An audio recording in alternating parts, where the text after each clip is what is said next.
Welcome student. Today we going to study third crop, that is maize. Maize is a cereal crop. Locally it is also known as मका. मेजलाच बघा मका सुद्धा म्हटलं जातं. Then its family same as bajra, sorghum, that is Gramineae. Family of maize, Gramineae. Then botanical name of maize, that is Zea maize. Botanical name of maize, that is Zea maize. Then origin Central America. Origin of bajra Central America. Then economic uses of maize crop. बघा मकेचे उपयोग आपण पाहतोच. त्यामध्ये first उपयोग किंवा uses सांगता येईल. It is a important serial crop. सुरुवातीलाच तुम्हाला सांगितलं इम्पॉर्टंट सिरियल्स क्रॉप आहे as well as fodder crop, म्हणजे धान्य त्याचबरोबर फॉडर क्रॉप म्हणून सुद्धा त्याचा वापर केला जातो. Then it is also used for the staple food in hilly region of north India. Staple फूडचा अर्थ आपण बघितला आहे. Staple foods means large consumption, large number of people. It is a consumed, म्हणजे ते पीपल किंवा कंझ्युम डेली डाएटमध्ये किंवा आहारामध्ये त्याचा वापर केला जातो. Then grain grounded in to the flour and it used for the roti and breads. त्यामध्ये प्रामुख्याने यूज कशासाठी केला जातो? रोटीज ॲज अ मेज ॲज अ बाजरा, सोरगम. त्याच पद्धतीने it is also used for grain is ground into flour. It is also used for preparing the roti and bread. Then it is also used for the pop grains, corn flakes. बघा corn flakes तुम्ही पाहिलं असेल, जे कणसे असतात, cops असतात, कणसे असतात, ते सुद्धा कॉर्न फ्लेक्स, पॉप ग्रेन्स सुद्धा म्हणून त्यासाठी यूज केले जातात. देन कॉप्स म्हणजे काय? इथं बघा कॉप्स शब्द वापरलेला आहे. कॉप्स म्हणजे जे कणसं असतात त्याचा उपयोग in milking stage they are baked on a fire and grain is eaten. थोडक्यात काय, कंस भाजून खाण्यासाठी सुद्धा त्याचा वापर केला जातो. हे झालं ग्रेनच्या बाबतीत. फॉडरच्या बाबतीत काय सांगता येईल? ग्रीन फॉडर कशासाठी यूज केला जातो? It is also used for the cattle feeding. Then it is also used for the making the silage means green fodder. त्यामध्ये साधारण 50% मॉइश्चर लेस झाल्यानंतर स्मॉल पीस जे काय फॉडरचे असतात ते स्मॉल पीस केले जातात, ते स्टोअर केले जातात. त्याला काय म्हटलं जातात? Silage. It is also used for the making the silage.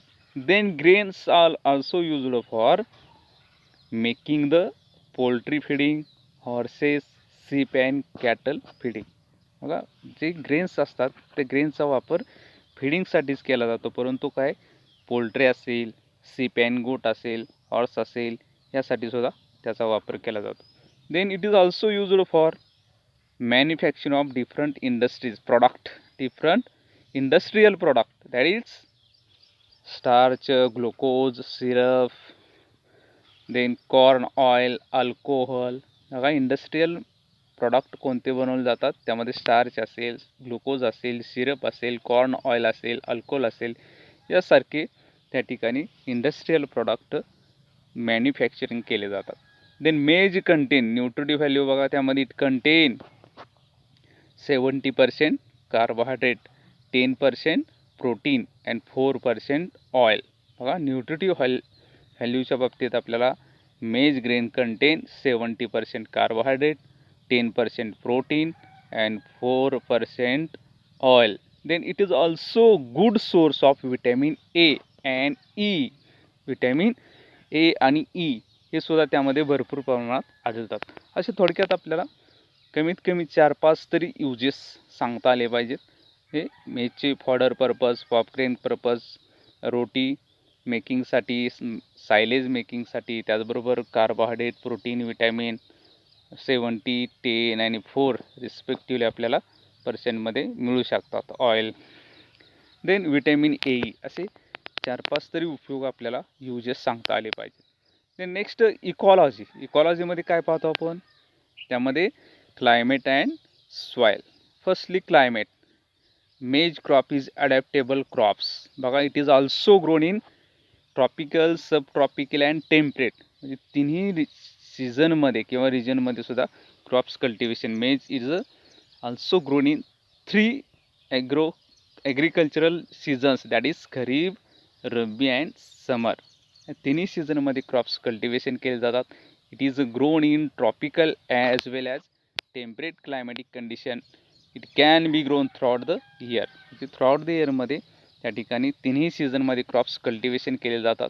The rainfall requirement that is 750 millimetre per year, साधारण 750 मिलीमीटर पर ॲनम किंवा पर इयर पावसाची आवश्यकता किंवा त्या रिजनमध्ये असलेल्या कंडिशनमध्ये क्रॉप्स कल्टिवेशन केले जातात. Then it is susceptible to frost. बघा, ससिस्टेबल प्रादुर्भाव होऊ शकतो कोणत्या याच्यामध्ये, तर फ्रॉस्ट कंडिशनमध्ये. बघा, हे त्या ठिकाणी प्रादुर्भाव होऊ शकतो फ्रॉस्ट कंडिशनमध्ये, या ठिकाणी होऊ शकतो. ते नेक्स्ट सॉईल. सॉईलच्या बाबतीत बघा, जे डिफरंट टाईप्स ऑफ सॉईल आहेत त्यामध्ये प्रामुख्याने maize crop is heavy feeder crop. It should be grown in medium to heavy soil. म्हणजे त्या ठिकाणी प्रामुख्याने मॅन्युरिंग असलेले सॉईल. हेवी फीडर क्रॉप्स त्या ठिकाणी फर्टिलायझर्स असतील किंवा मॅन्युरिंग असेल अशा कंटेन सॉईलमध्ये क्रॉप्स कल्टिवेशन केले जातात, that is heavy manured soil. Then it well drain deep medium to loamy to ॲलिबल सॉईल. महत्त्वाचं काय, त्यामध्ये रिच ऑर्गॅनिक मॅटर महत्त्वाचं आहे, मोस्ट सुटेबल क्रॉप्स. त्याचबरोबर फर्टाईल सॉईल आणि महत्त्वाचं म्हणजे वॉटर होल्डिंग कॅपॅसिटी. बघा, सॉईलमध्ये आपण पाहिलं अगोदरच्या क्रॉपमध्ये same good water holding capacity, त्याचबरोबर well drain soil, rich organic matter content soil. म्हणजे तिन्ही पॉईंट त्या ठिकाणी आपल्याला कॉमन सांगता येतील. Rich organic matter content soil, well drain soil, water holding capacity soil, या पद्धतीचे. त्याचबरोबर जे सॉईल टाईप्स आहेत त्यामध्ये प्रामुख्याने वेगवेगळे असतील. त्यामध्ये मेजच्या बाबतीत वेल डीप मिडियम लोम, ड्रेन वेल ड्रेन डीप मिडियम लोम. लोमी म्हणजे इट कंटेन, लोमीचे डेफिनेशन आपण 11मध्ये पाहिले. जसं जे 3 पार्टिकल्स आहेत, कोणते, सँड, सिल्ट आणि क्ले, कसे असतात, विदाउट डोमिनेशन. म्हणजे समप्रमाणात ते जास्त कमी किंवा जास्त प्रमाणात नसतात. सँड, सिल्ट आणि क्ले, त्याला लोमी सॉईल म्हटलं जातं. और ॲलिबल soil rich organic matter content, heavy त्या ठिकाणी मॅटर कंटेन असणं आवश्यक आहे. ते नेक्स्ट डिफरंट व्हरायटीज. बघा, लोकल व्हरायटी वेगवेगळ्या आहेत. त्यामध्ये T number 41, T number 4111. Then hybrid variety कोणकोणत्या आहेत बघा.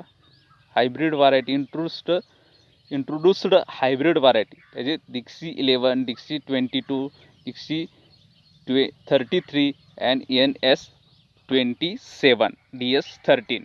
या different variety, डिक्सी number 11, 22, 33, NC number 27, DS number 13, हे इंट्रोड्यूस्ड हायब्रिड व्हरायटी सांगतात. देन हायब्रिड व्हरायटीज बघा, Ganga hybrid 1, Ganga 5, Ganga Safed number 2, Ganga 101, Deccan double hybrid, Deccan 103 आणि Ranjit. The high starch variety grown for the starch industry. आपण युजेसमध्ये पाहिलं, it is a manufacture of starch. तर त्यामध्ये हाय starch ही त्या ठिकाणी जे स्पेशल व्हरायटी आहे किंवा कॅरेक्टर असणारे स्टार्च इंडस्ट्रीमध्ये जे स्टार्च मॅन्युफॅक्चरिंग केलं जातात त्यामध्ये प्रामुख्याने हाय स्टार्च व्हरायटी वापरली जाते. बघा, स्पेसिफिक व्हरायटी आहे, फिलिंग द ब्लँक्ससाठी लक्षात ठेवा. हाय स्टार्च व्हरायटी इज अ मेज क्रॉपची व्हरायटी आहे. ती कशासाठी, it is also grown in starch industry. It is a grown for the starch industry. बघा, वेगवेगळे हायब्रिड व्हरायटी आहेत, त्यामध्ये सांगता येईल Ganga hybrid 1, Ganga Safed, Ganga 101, Deccan double hybrid, Deccan 103 and last Ranjit. हे डिफरंट व्हरायटी आपल्याला सांगता येईल.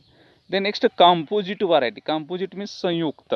त्यामध्ये प्रामुख्याने अंबेर, जवाहर, किसान, विजय, सोना, विक्रम आणि महत्त्वाचं म्हणजे जे फॉडर पर्पज व्हरायटी आहे स्पेसिफिक, तर African tall it is also used for किंवा it is grown for fodder purpose किंवा फॉडर पर्पज म्हणून सुद्धा त्याचा प्रामुख्याने यूज केला जातो. अशी कोणती व्हरायटी आहे? Specific variety which variety are also cultivated for fodder crop in maize crop. त्यामध्ये प्रामुख्याने आपल्याला सांगता येईल मेजची फॉडर पर्पज व्हरायटी कोणती आहे तर आफ्रिकन टॉल. ते फिलिंग द ब्लँकसाठी विचारू शकतात. Dash dash is the fodder purpose variety in maize crop. तर आफ्रिकन टॉल ही त्या ठिकाणी आपल्याला सांगता आली पाहिजे. म्हणजे अंबेर, जवाहर, किसान, विजय, सोना, विक्रम हे सगळे नाव आहेत त्या ठिकाणी आपल्याला लक्षात राहण्यासारखे आहेत. विजय, विक्रम किंवा सोना, किसान यासारखे व्हरायटी आपल्याला सांगता येतील. Then specific features for the important variety. ज्या पद्धतीने आपण कॅरेक्टरिस्टिक्स पाहिले किंवा फ्युचर्स पाहिले, मेज असेल, बाजरी असेल, या शोरगम असेल, त्याच पद्धतीने मेज क्रॉपमध्ये सुद्धा आपल्याला special futures for important variety. त्यामध्ये गंगा हायब्रिड 1. आता ही हायब्रिड व्हरायटी म्हटलं की त्यामध्ये क्रॉसिंग असणार आहे, cross with female and male parents. त्यामध्ये बघा it is a produced by Ganga hybrid 5. It is a produced by crossing CM 202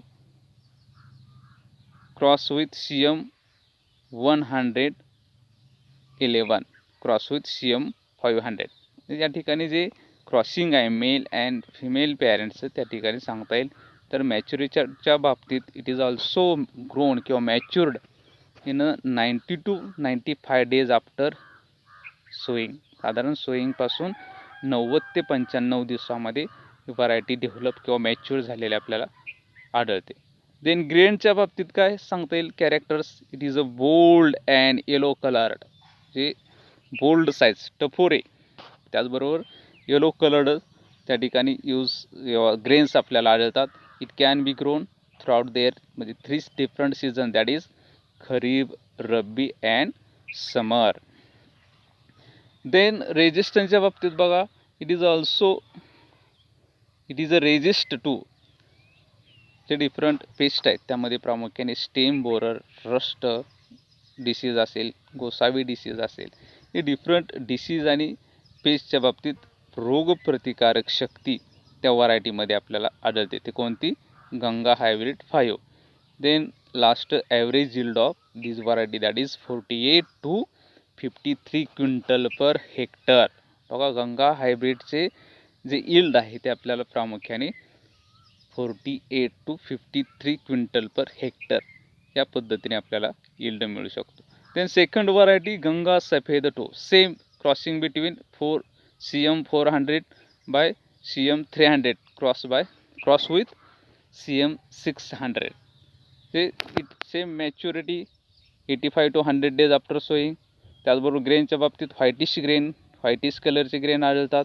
त्याचबरोबर रेजिस्टन्सच्या बाबतीत रोगप्रतिकारक शक्ती कोणत्या रोगाच्या बाबतीत? डाउनी मिडिओ म्हणजे किवडा रोग असेल, लिप ब्लाइट पानावरची टिपके असतील किंवा त्याचबरोबर जे रस्ट डिसीज आहे तो सुद्धा त्या ठिकाणी आपल्याला रेजिस्टन्स म्हणजे थोडक्यात काय रोगप्रतिकारक शक्ती या व्हरायटीमध्ये आपल्याला आढळतात.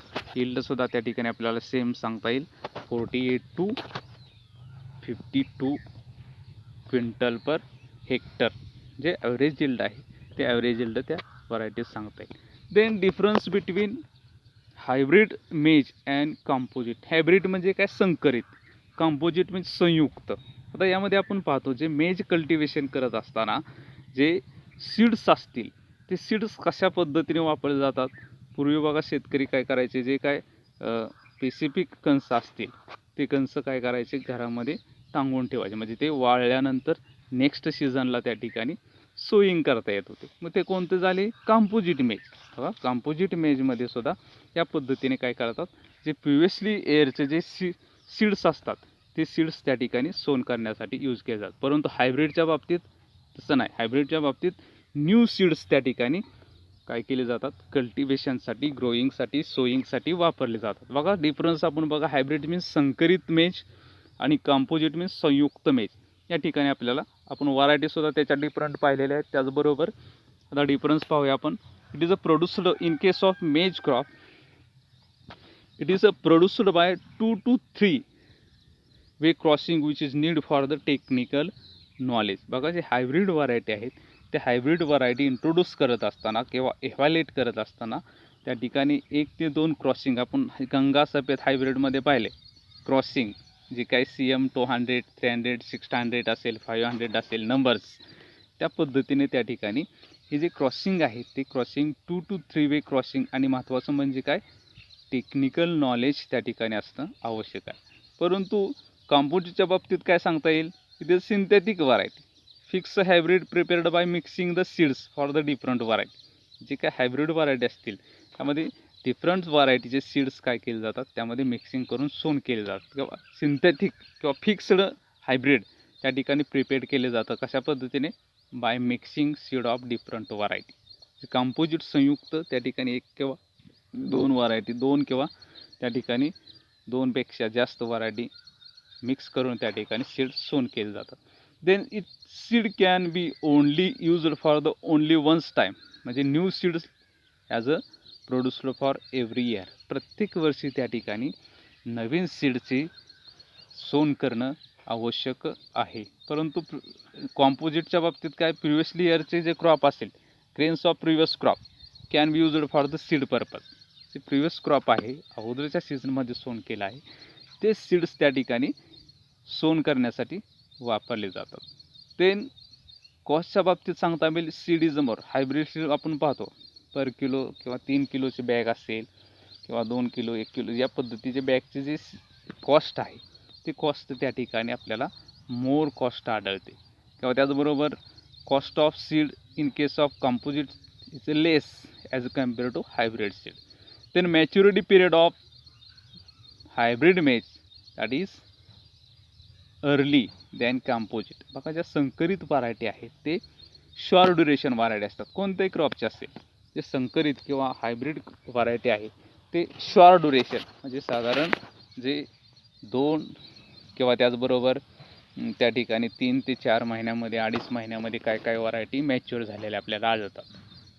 Then in case of composite variety maturity period is late than hybrid variety. ज्या लोकल व्हरायटी किंवा कंपोजिट व्हरायटी आहेत त्या व्हरायटीचं जे ड्युरेशन आहे म्हणजे सोईंगपासून ते हार्वेस्टिंगपर्यंत that is late for as compare to hybrid maize. Then next स्टेमच्या बाबतीत in case of hybrid maize stem is a strong. याच्या बाबतीत वीक.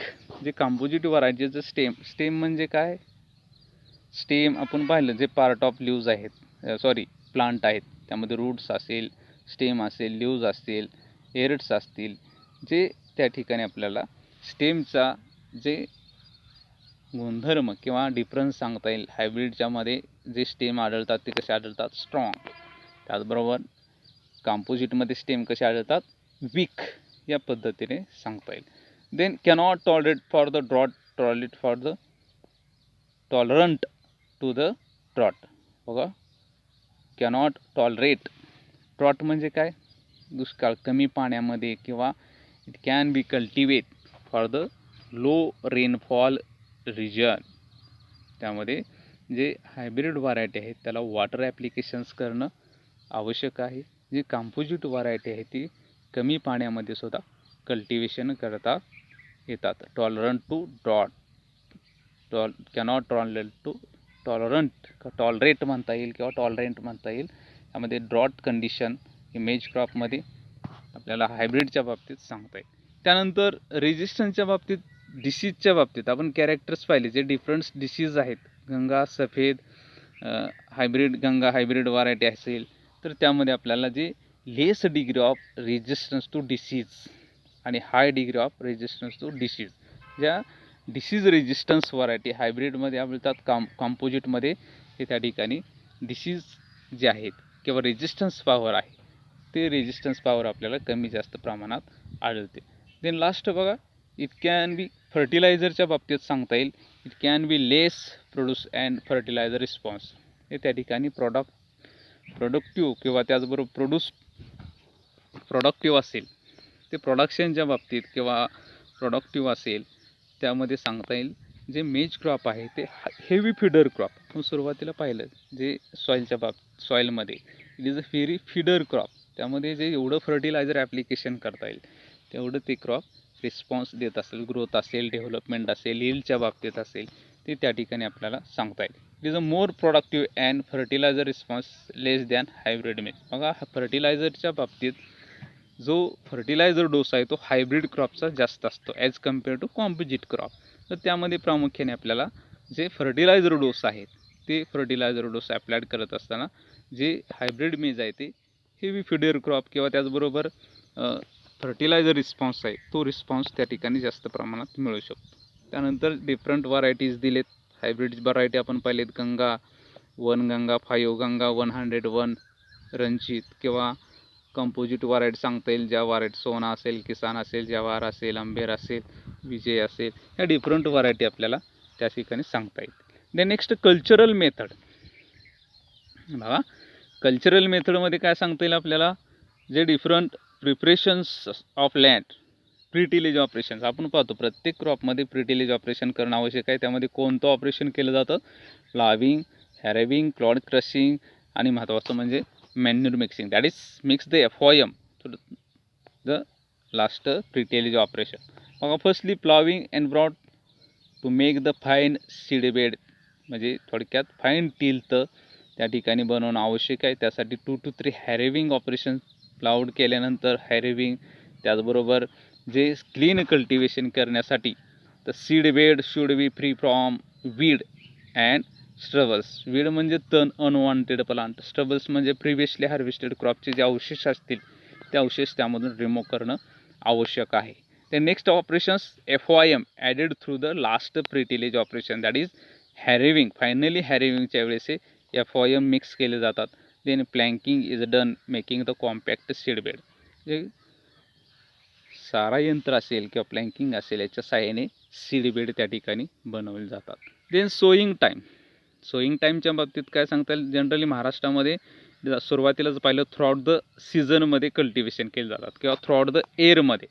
थ्रूआउट द सीझन आहेत खरीप, रब्बी, समर, ते थ्रूआउट द एअरमध्ये तिन्ही सीझनमध्ये क्रॉप्स कल्टिवेशन केले जातात. त्यामध्ये प्रामुख्याने in case of kharif grain crop cultivated किंवा सोईंग टाईम जून जुलै. खरीप म्हणजे मान्सून कधी चालू होतो, जून जुलैमध्ये. रब्बी सीझन त्यालाच विंटर म्हटलं जातात. हिवाळा कधी चालू होतो, September October. Last green fodder summer season, that is March April. जे डिफरंट सीझन्स आहेत ते सीझन्समध्ये किंवा सोईंग टाईम आपल्याला सांगता येईल. खरीप क्रॉप म्हटलं की जून जुलै, रब्बी क्रॉप म्हटलं की सप्टेंबर ऑक्टोबर आणि लास्ट ग्रीन फॉडर पर्पजसाठी मार्च एप्रिल या मंथमध्ये क्रॉप्स सोन केले जातात. ते नेक्स्ट सोईंग मेथड. बघा generally crops are sown in the broadcasting, drilling and dibbling, तिन्ही मेथडने क्रॉप्स कल्टिवेशन केले जातात. आपण सोरगममध्ये सविस्तर मेथड्स पाहिलेलेच आहेत.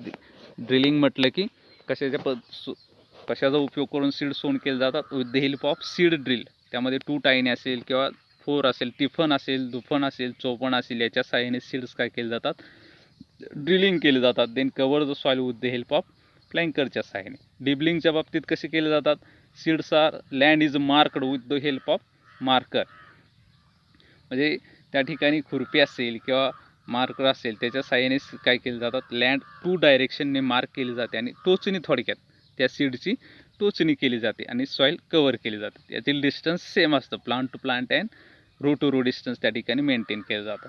आणि last broadcasting method, it is also used for the fodder purpose मध्ये seeds are scattered with the help of hand, हाताच्या साहाय्याने सीड्स काय केले जातात, स्प्रेड केले जातात आणि त्यालाच काय म्हणतात, ब्रॉडकास्टिंग मेथड.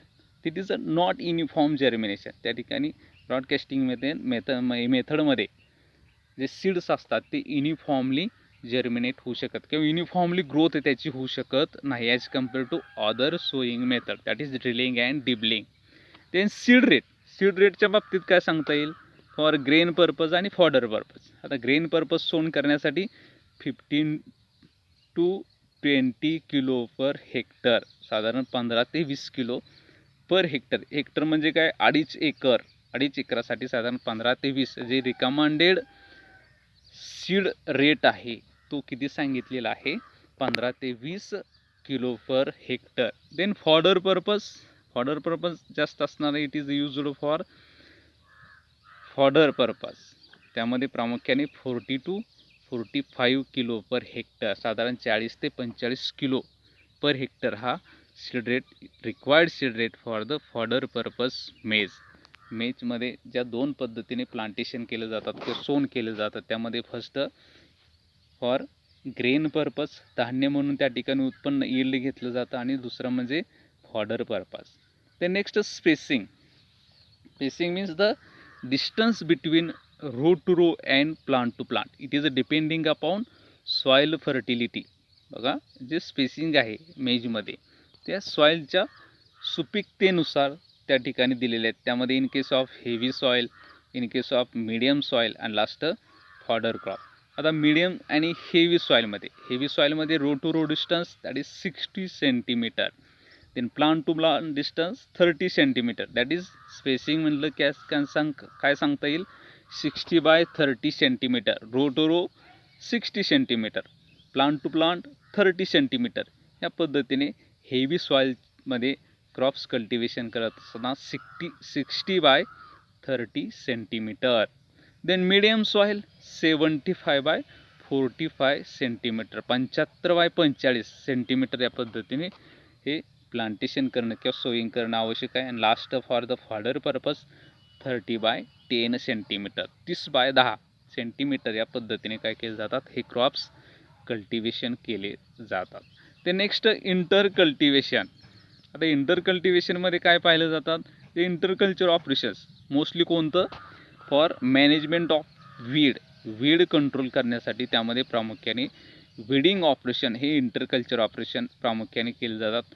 काही क्रॉपमध्ये अर्थिंग अप ऑपरेशन की जे काय 7 ऑपरेशन्स आहेत ती जर depending upon type of crop. त्यामध्ये प्रामुख्याने आपण 11मध्ये जे ऑपरेशन्स पाहिलेत त्यामध्ये गॅप फिलिंग असेल, थिनिंग असेल किंवा होईंग असेल, वीडिंग असेल, अर्थिंग अप ऑपरेशन असेल, मल्चिंग असेल, टॉप ड्रेसिंग ऑफ फर्टिलायझर्स असतील.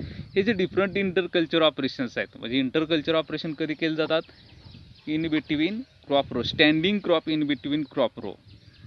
उभ्या पिकामध्ये जो क्रॉप रो आहेत त्याच्यामध्ये हे डिफरंट ऑपरेशन्स केले जातात. त्यामध्ये मेज क्रॉपमध्ये जे फील्ड आहे ते फील्ड क्लीन करण्यासाठी वीडिंग ऑपरेशन म्हणजे वीड फ्री जे फील्ड आहे ते वीड फ्री करण्यासाठी साधारण 45 to 60 days आफ्टर सोईंग म्हणजे 45 दिवसानंतर हे वीडिंग ऑपरेशन त्यामध्ये जे इनिशियल स्टेजला आहे त्या स्टेजला वीड ऑपरेशन्स करणं आवश्यक आहे.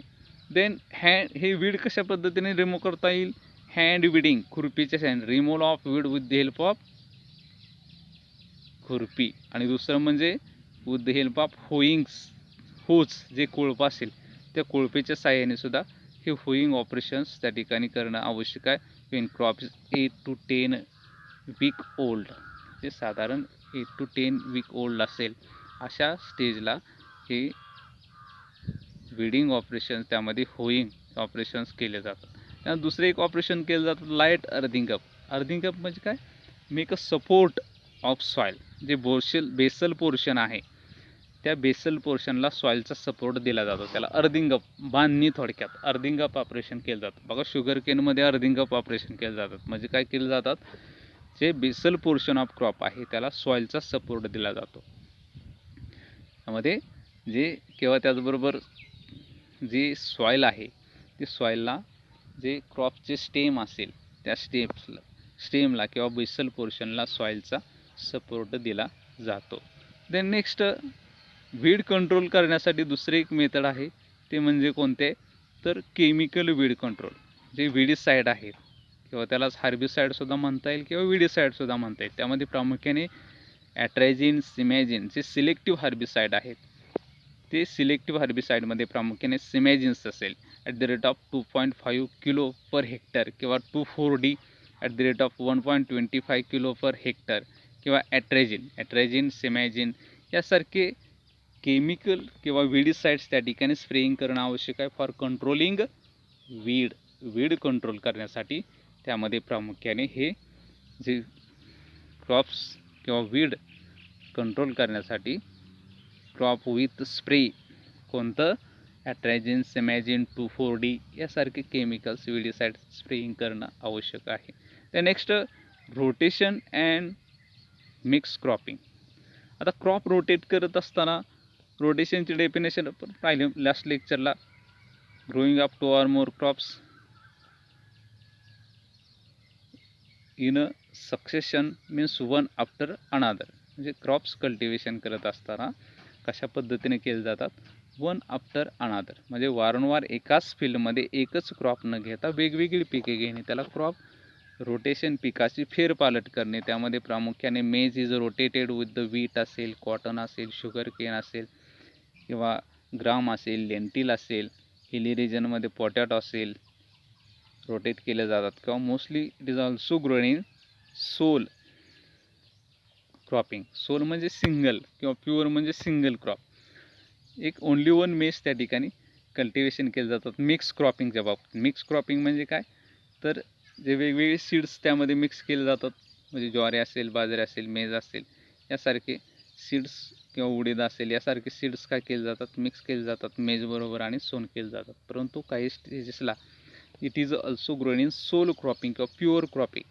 प्युअर क्रॉपिंगमध्ये सुद्धा त्या ठिकाणी सीड्स सोन केले जातात. Then next manuring. आपण सुरुवातीलाच पाहिलं, it is a heavy feeder crops, good response for the fertiliser requirement is हाय.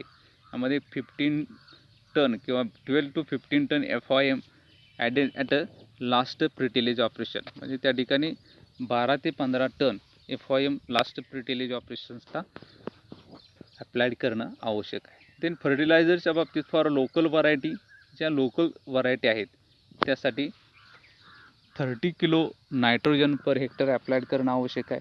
त्याचबरोबर ज्या हायब्रिड व्हरायटी, बघा हायब्रिड व्हरायटीचा जो डोस आहे तो हाय डोस त्या ठिकाणी आपल्याला सांगता येईल ॲज कम्पेअर टू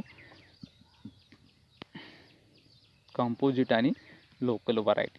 बघा hybrid variety 75 to 100 kilo nitrogen, 50 to 75 kilo phosphorus, 50 to 75 kilo potash,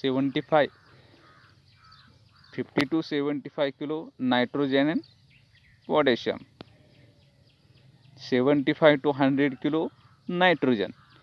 हे हायब्रिड व्हरायटीच्या बाबतीत झालं. Then last composite variety 80 kilo nitrogen, only nitrogen and phosphorus 30 kilo per hectare. बघा जो हा लोकल व्हरायटी, हायब्रिड व्हरायटी आणि composite व्हरायटीचा जो फर्टिलायझर डोस आहे तो कसा आहे, किलो पर हेक्टर. म्हणजे 75 ते 100 किलो नायट्रोजन पर हेक्टरी, 50 ते 75 kilo nitrogen phosphorus per hectare, 50 ते 75 किलो पोटॅश पर हेक्टर हा हायब्रिड व्हरायटीचा डोस अप्लाइड केला जातो. बघा जे फर्टिलायझर ॲप्लिकेशन्स करत असताना अलॉटमेंट कशा पद्धतीने अलॉटमेंट केले जातात किंवा कशा पद्धतीने हा डोस अप्लाइड कधी केला जातो ते सांगता येईल. बघा in case of local variety all dose of nitrogen applied किंवा top dressing when the plant are 30 centimetre height. बघा जो लोकल व्हरायटीसाठी जो फर्टिलायझर डोस दिला जातो कधी, तर टॉप ड्रेसिंग. आपण टॉप ड्रेसिंग म्हटलं तर त्या ठिकाणी application of fertiliser in standing crop. Top dressing म्हणजे काय, application of crop fertiliser in standing crop. मग त्यामध्ये प्रामुख्याने 30 सेंटीमीटर हाईट असेल अशा स्टेजेसला लोकल व्हरायटीमध्ये हा फर्टिलायझर डोस अप्लाइड केला जातो. In case of hybrid and composite variety, तर हायब्रिड आणि कंपोजिट व्हरायटीच्या बाबतीत जो फर्टिलायझर डोस अप्लाइड केला जातो तो कशा पद्धतीने दिला जातो. बघा 1/3 dose of nitrogen, full dose of P&K applied at time of sowing. म्हणजे साधारण 1/3 फर्टिलायझर डोस नायट्रोजनचा आणि त्याचबरोबर full dose of phosphorus and full dose of potash at a time of sowing. Then second dose 1/3 of nitrogen applied at a knee high stage. म्हणजे साधारण गुडघ्याच्या लेवलला आलेले क्रॉप असेल किंवा 30 to 40 डेज आफ्टर सोईंग त्या ठिकाणी काय केले जातात, सोन केले जातात. आणि लास्ट जो नायट्रोजन आहे तो टसलिंग स्टेजला, त्यामध्ये जे कंस फॉर्म होतात त्या स्टेजेसला हे 50 to 60 डेज आफ्टर सोईंग म्हणजे साधारण तुरे आलेले असतात अशा स्टेजला त्या ठिकाणी हे फर्टिलायझर डोस अप्लाइड करणं आवश्यक. देन इरिगेशन्स. तर इरिगेशनच्या बाबतीत आपण खरीप क्रॉपला नो नीड फॉर द इरिगेशन्स. आपण पाहतो खरीप सीझनमध्ये जर क्रॉप कल्टिवेशन केले तर त्या ठिकाणी हा जे फर्टिलायझर डोस आहे ते अप्लाइड करत असताना हे वॉटर ॲप्लिकेशनसुद्धा करणं आवश्यक आहे. परंतु मॉइश्चर खरीप सीझनमध्ये मॉइश्चर मेंटेन असतात, त्यामध्ये इरिगेशनची गरज नसते. Well distribution of no irrigations is needed. But same under the protected drought condition critical stages असतील त्या ठिकाणी हे इरिगेशन्स आहेत ते 20 डेज इंटरवलने अप्लाइड करणं आवश्यक, म्हणजे during the dry spell condition. Then all 4 to 5 irrigations are required in case of Rabi and summer season, that is 15 to 20 days intervals. ज्या क्रिटिकल स्टेजेस आहेत आपण ज्या पद्धतीने बाजरीमध्ये किंवा त्याचबरोबर सोरगममध्ये पाहिले त्याच पद्धतीने यामध्ये सुद्धा ज्या क्रिटिकल स्टेजेस आहेत, ग्रोथ स्टेजेस आहेत, त्या स्टेजेसला वॉटर ॲप्लिकेशन करणं आवश्यक आहे. त्यामध्ये सिल्डिंग स्टेज, नी हाईट स्टेज असेल किंवा टासलिंग स्टेज असेल, मिल्किंग स्टेज जे थोडक्यात त्या ग्रेन्समध्ये मिल्किंग स्टेज असेल, दाणे भरत असताना मिल्किंग स्टेज असेल त्या स्टेजेसला, आणि लास्ट म्हणजे रायपनिंग स्टेज पक्वतेच्या वेळेससुद्धा हे वॉटर ॲप्लिकेशन करणं आवश्यक आहे. टासलिंग स्टेजला हायेस्ट वॉटर रिक्वायरमेंट करणं आवश्यक आहे. It is a sensitive for the excess water initial stage for the moisture test during the grain filling. त्या ठिकाणी ग्रेन फिलिंगच्या डिफरंट स्टेजेस आहेत त्या स्टेजेसला वॉटर ॲप्लिकेशन्स करणं आवश्यक आहे. 4 ते 5 इरिगेशन्स रेग्युलरली ह्या ठिकाणी देणं आवश्यक आहे. कोणत्या 15 to 20 इंटरवल्सला, डेज इंटरवलला, साधारण 15 ते 20 दिवसाला रेग्युलरली वॉटर ॲप्लिकेशन्स त्या ठिकाणी करणं आवश्यक आहे. ते next harvesting and selling. Harvesting करत असताना जे अनरिप मेज कॉप्स म्हणजे कणसे, ते हार्वेस्ट मिल्किंग स्टेजला फॉर द रोस्टेड ग्रेन्स, जे रोस्टेड पर्पज किंवा इटिंग करत असताना आपण वेगवेगळे वीजवाले बेक्ड इन फायर असेल किंवा रोस्टेड असेल, शिजवून खाण्यासाठी असेल, किंवा जे वेगवेगळ्या पद्धतीने इटिंग पर्पजसाठी जे अनराईप मेज आहेत ते मिल्किंग स्टेजला सुद्धा रोस्टेड भाजून खाण्यासाठी सुद्धा त्याचा वापर केला जातो. Then grains crop harvested when the sheath of cobs turn brown and grain become hard and dry. बघा, सेल्थ म्हणजे जे पानामध्ये जे आतल्या बाजूला स्टेम आणि पान जिथून जॉईंट झालेलं असतं त्या सेल्थला, किंवा त्याचबरोबर जे आपण मॅच्युरिटी सायन्स पाहतोय टर्न ब्राऊन कलर झालेले असतात जे कणस असतात ते कॉप्स, आणि महत्त्वाचं म्हणजे ग्रेन्स हे कशा पद्धतीने हार्ड आणि ड्राय म्हणजे थोडक्यात कठीण आणि वाळलेले आपल्याला आढळतात. हे क्रॉप्स हे स्टँडिंग क्रॉपच्या वेळेस हार्वेस्टिंग करत असताना cobs taken out from the standing crop and spread in to the field. त्यामध्ये ड्राईंग करण्यासाठी साधारण 1 वीक त्या ठिकाणी सन ड्राईंग करणं आवश्यक आहे. ते नेक्स्ट स्टाल्क किंवा stem cut close ground level with the help of सिकलच्या सहाय्याने त्या ठिकाणी ग्राउंड लेवलला जे स्टेम असेल ते स्टेम्स त्या ठिकाणी हार्वेस्ट करणं आवश्यक आहे. देन टाईट द बंडल्स, जे हार्वेस्ट केलेले स्टाल्क असेल ते बंडल्स किंवा टाईट पेंड्या थोडक्यात बांधल्या जातात. त्यानंतर जे ग्रेन्स आहेत ते ग्रेन्स रिमूव्ह फ्रॉम कॉप्सपासून जे कणसापासून त्या ठिकाणी हँड सेलरच्या साह्याने किंवा फ्लॉवर सेलरच्या साह्याने म्हणजे मळणी मशीन असेल किंवा हाताच्या साह्याने सुद्धा. बघा, पूर्वीच्या काळामध्ये त्या ठिकाणी कणसं सोडली जायची, म्हणजे मेजचे जे ग्रेन्स आहेत ते ग्रेन्स त्या ठिकाणी सेपरेट केले जायचे. देन किंवा nowadays it is useful for the threshing machine किंवा सेलरच्या साह्याने सुद्धा त्या ठिकाणी हे ग्रेन्स असतात ते ग्रेन्स सेपरेट केले जातात. Then grains are dried and stored. Then fodder maize cut at tassel make their appearance. थोडक्यात काय, टासेल्स म्हणजे त्या ठिकाणी तुरा आल्यानंतर त्या ठिकाणी फॉडर पर्पजसाठी कट केले जातात. म्हणजे या कॉम्पोजिट व्हरायटी आहेत. Big compact fully matured cobs are dried well stored in for sowing purpose. जे आपण डिफरन्समध्ये पाहिलं नेक्स्ट सीझनला किंवा नेक्स्ट इयरला तेच सीड्स त्या ठिकाणी वापरले जातात. अशा स्टेजेसला जे मॅच्युर्ड क्रॉप्स आहेत ते ड्राय केले जातात आणि स्टोअर केले जातात for the sowing purpose, they are seller by the hand just before sowing. त्यानंतर सोईंग करण्यापूर्वीच ते कणसामधून हाताच्या साहाय्याने सोडले जातात किंवा रिमूव्ह केले जातात. याला या पद्धतीने क्रॉपचे हार्वेस्टिंग केले जातात.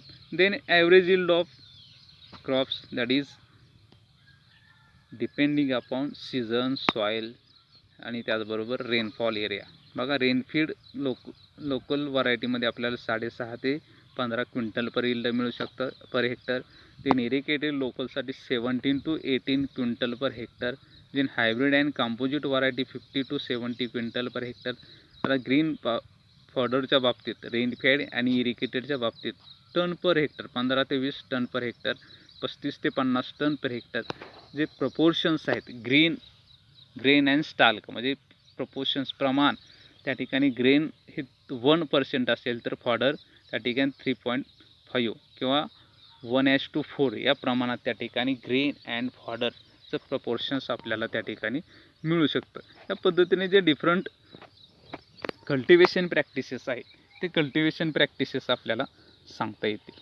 Then important pest and diseases, त्यामध्ये प्रामुख्याने जे बाजरीमध्ये आणि सोरगममध्ये पाहिले ते सेम आहेत. काही त्यामध्ये आर्मीवर्म असेल, डेक्कन, विंगलेस ग्रासहॉपर्स, विंग्स म्हणजे पंख नसलेले ग्रासहॉपर्स असतील.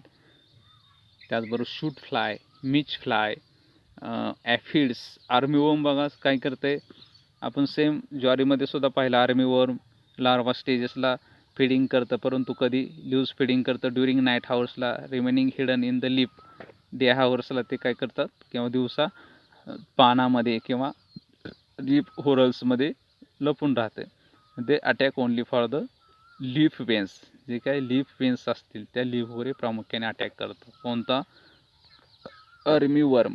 त्याचं सेम त्या ठिकाणी नेचर ऑफ डॅमेज सांगतात. त्यासाठी कंट्रोल मेजर काय पाहिलं आपण, 1.3% lindane powder 20 kilo per hectare, किंवा remove the same mechanically remove the affected plant part, shoots असतील किंवा बर्न करणं आवश्यक आहे. आणि लास्ट जे कार्बारिल असेल किंवा एंडोसल्फान असेल ते त्या ठिकाणी स्प्रेइंग किंवा अप्लाय केलं जातं. त्यानंतर ग्रासहॉपरच्या बाबतीत नेम्स अँड अडल्ट स्टेजला ते लीव्जवर अटॅक करत आहेत. अटॅक ओनली फेन्स जे लिफ्ट असतील ऑन द प्लांटवर ते ठिकाणी same control measure 1.3% lindane powder किंवा एंडोसल्फान असेल ते सुद्धा स्प्रेइंग करणं आवश्यक आहे. स्टेमबरोबर आपण स्टेम पाहिलं, स्टेमबरोबर काय करतात, initially feed on leaves then lateral hole on the stem, आणि परिणामीच त्या ठिकाणी काय होतात, dead heart of the plant. त्यासाठी कंट्रोल मेजर काय, अफेक्टेड प्लांट तर रिमूव्ह केले जातात, एंडोसल्फान स्प्रेइंग केले जातात. त्या ठिकाणी जे repeated application 10 days after first application if necessary, त्या ठिकाणी गरज असेल तर त्या ठिकाणी एंडोसल्फान असेल किंवा ग्रॅन्युलर्स असतील ते त्या ठिकाणी अप्लाय केले जातात. त्यानंतर शूट फ्लायच्या बाबतीत सुद्धा सेम अटॅक ऑफ सीन कधी आढळून येतो, साधारण 30 days आफ्टर सोईंग. ज्या पेस्ट आहेत ते पेस्ट तर मायनर आहेत.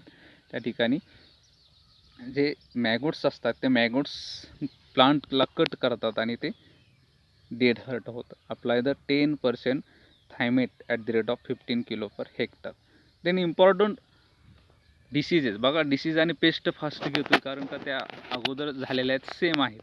म्हणजे बाजरीमध्ये असेल, सोरगममध्ये असेल ते सेम आहेत.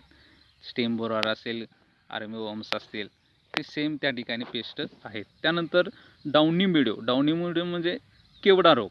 It is a fungal disease. Cottony त्या ठिकाणी फंगल्सचे स्पॉट, थोडक्यात काय, साईड द ल्यूज म्हणजे त्या ठिकाणी अंडर साईड पानाच्या खालच्या बाजूला पांढऱ्या कलरची पावडर्स त्या ठिकाणी आपल्याला आढळून येते. त्यालाच काय म्हणतात, downy mildew. It is a fungal disease. फंगसची ग्रोथ त्या ठिकाणी आढळून येते. Then dull yellow coloured oily spot is observe. त्यासाठी कंट्रोल मेजरसाठी spray the 1% Bordeaux mixture 15 days interval किंवा mechanically remove the affected plant part.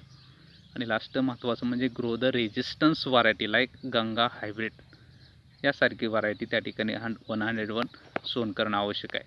Then leaf blight म्हणजे पानावर त्या ठिकाणी हा डिसीज आढळून येतो. टर्न ब्राऊन किंवा ड्राय कलरचे पॅच, ब्राऊनस किंवा तपकिरी कलरचे पॅचेस आढळून येतात, त्याला लीप ब्लाइट डिसीज म्हटलं जातं. त्यासाठी कंट्रोल मेजर डायथेम Z78 किंवा Dithane M45 at the rate of 100 gram per 450 litre वॉटरमध्ये काय केलं जातात, डिझॉल्व केले जातात आणि स्प्रेइंग केले जाते फॉर कंट्रोलिंग लीफ ब्लाइट. बघा या पद्धतीने मेज क्रॉपचे जे पेस्ट असतील किंवा डिसीज आहेत ते शॉर्टमध्ये आहेत. त्याचबरोबर अगोदरच्या क्रॉपमध्ये ते पाहिलेले आहेत, त्यामुळे थोडे फास्ट घेतलेले आहेत.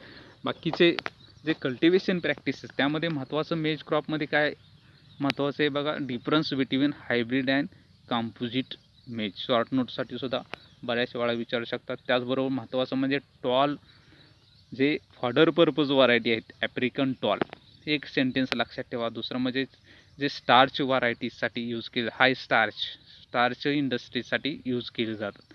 ह्या ज्या डिफरंट व्हरायटी आहेत स्पेसिफिक ते लक्षात ठेवा. बघा क्वेश्चन बँक दिलेले आहे. ग्रीन फॉडर यील्ड इरिगेटेड मेज क्रॉपसाठी टर्न पर हेक्टरमध्ये त्याचं यील्ड असणार आहे. बॉटनिकल नेम विचारले. त्यावर seed rate for the fodder variety, जे सीड रेट हाय स्टार्च व्हरायटी कोणत्या क्रॉपचे आहे. अफ्रिकन टॉल हे फॉडर व्हरायटी कोणत्या क्रॉपचे आहेत. मेज स्पेशली रिकमेंडेड फॉर स्टार्च कोणती व्हरायटी स्टार्च इंडस्ट्रीसाठी वापरले जातात. जे आता तुम्हाला जे महत्त्वाचं सांगितले तेच विचारलेलं आहे. त्याचबरोबर इकॉनॉमिक युजेस, मकेचे उपयोग, कॉम्पोजिट मेज असेल, हायब्रिड मेज असेल, त्याचे शॉर्ट नोट म्हणजे जे काही 4-5 पॉईंट दिलेले आहेत ते त्या ठिकाणी लिहिता येतील. डिस्टिंग्विश विचारलेला आहे. List out the hybrid variety, list out the composite variety, या पद्धतीचे सुद्धा क्वेश्चन विचारू शकतात शॉर्ट नोटसाठी. आणि लॉंग क्वेश्चन असेल, सप्लाय द इन्फॉर्मेशन अबाउट मेज क्रॉप, तर या पद्धतीने ecology, cultural method, seed rate, spacing, ज्या पद्धतीने बाजरीमध्ये आपण पॉईंट्स पाहिले त्याच पद्धतीने पॉईंट्स असणार आहेत. हे त्या ठिकाणी तुम्हाला कवर करता येईल. या पद्धतीने आपण आज मेज क्रॉप्स कल्टिवेशन पाहिलेले आहेत. त्यामध्ये जे डिफरंट कल्टिवेशन प्रॅक्टिसेस आहेत ते त्या ठिकाणी आपल्याला सांगता येतील. थँक्यू.